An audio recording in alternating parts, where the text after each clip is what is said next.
folks. Let's talk about what they're calling the Guantanamo Bay for children. There are prisons actually in Syria where the kids of ISIS brides, sometimes with their mothers, often with not, have ended up behind bars in these big jails. I mean, from want of anywhere else to keep them. People are complaining, saying, "How could this be? How could it be that Britain funds prisons like this?" But we are paying for them. We paid a lot of money for them, $20 million, £15 million to improve the conditions in filthy, overcrowded jails in northeast Syria, run by the Syrian Democratic Forces, who were the Kurdish-led militia group that helped the West to defeat IS, Islamic State. Now, why are we paying for this at all? That would be my question. Let's talk to political commentator Bill Bowkett. Good evening, Bill. Very good evening, Kevin. Why are we paying for this? Why are we paying for these prisons in Syria? What's it got to do with us? So the reason in which the UK government are paying for this, and like you said, I think the fee, at least those attained by the newspapers, is around £15 million, about $20 million, is to improve the conditions in these prisons. So there was a report done by the United Nations, and the United Nations reporter has also commented on these matters as well, is that these prisons basically meet the threshold for torture, inhumane treatment and the degrading treatment under international law. Reading some of the reports as to, what's happening in these prisons is absolutely horrifying. But ultimately, even though the government has consistently funded for these facilities to shelter children, that almost kind of being made to look all nice with like SpongeBob posters and, of promise of education. Ultimately, it's unaccountable funds basically that are done by these democratic forces who run these facilities.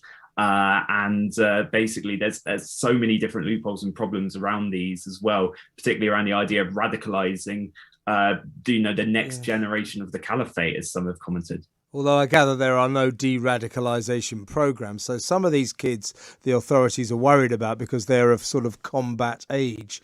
And of course, IS, Islamic State, did use children to fight. So some of them, have got a kind of war background to them. But there are only 60. An estimated 60 kids who had parents from the UK left in Syria. So again, I suppose, one is in favour of trying to make these kids have nicer conditions to live in. But once again, why are we paying for it? Why doesn't Syria pay for it?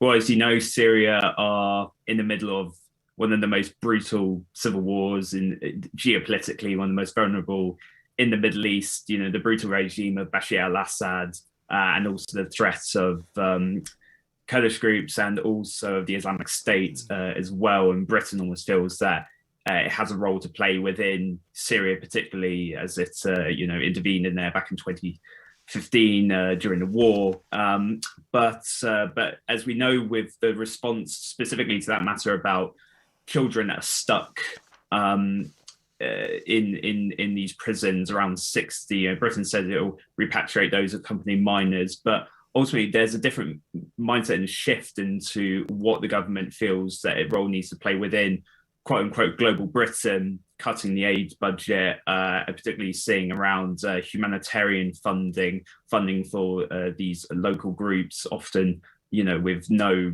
or little to no democratic legitimacy. So I think that's probably why we're funding for them. I mean, in comparison to the taxpayer, it's minor, but why we're paying for them is another question. Well, so, I mean, it seems to me that the UK government is actually trying to do something humanitarian here. That's the reason. So only 60 kids from Britain look to be affected, or with British parents anyway. And there are many, many more, hundreds and hundreds of kids in this circumstances, 700 probably more. So we don't really have much skin in the game. But because we've been paying these millions of pounds to try and make these prisons better, we're now being accused of creating a hellish condition for children to grow up in. You know, barbed wire, Guantanamo Bay, torture type centres. So what we could do if we don't want to have those accusations is just stop giving them the money. It seems ridiculous. Yeah, no, I think there's definitely an argument for that. I mean, seeing these reports about how they don't have access to sunlight or showers, exposed to tuberculosis, even coronavirus as well. And also when boys, reach puberty, authorities have to forcibly separate their mothers and take them to prison because of the threat that they pose, in getting more muscly and more knowledgeable of these things. But there are other options that the government could do other than simply by funding these, prisons that house these, what I think was quoted as cubs of the caliphate. That's right. These junior soldiers. Yeah, those are the fighters. Yeah. And I mean, you've got.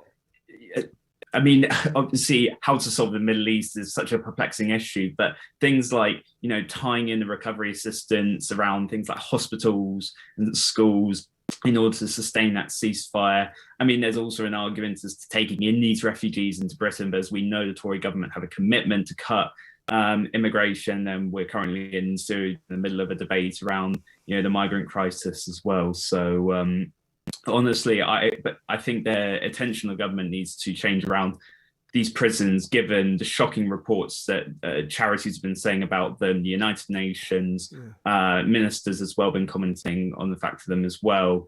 And I think it's ultimately about oversight as well. You can give as much money as you want to these prisons and, to improve conditions, to protect children and mothers, teaching children elementary lessons in English, Arabic, mathematics, but there's no de-radicalization curriculum, and these need to be safeguarded in the future for these children so that ultimately stabilizes the Middle East, but means that we don't have more radicalization in the future. Sure. And if giving £20 million to these prisoners to try and make life a little more comfortable for these kids means we get accused of creating Guantanamo Bay torture-like conditions for children, fine, stop giving them the money. Simple as that. It's just ridiculous. Perhaps we need to review this entire situation. I agree with you, Bill. Good to talk. Thank you so much for your time. Bill Bowkett, their political commentator.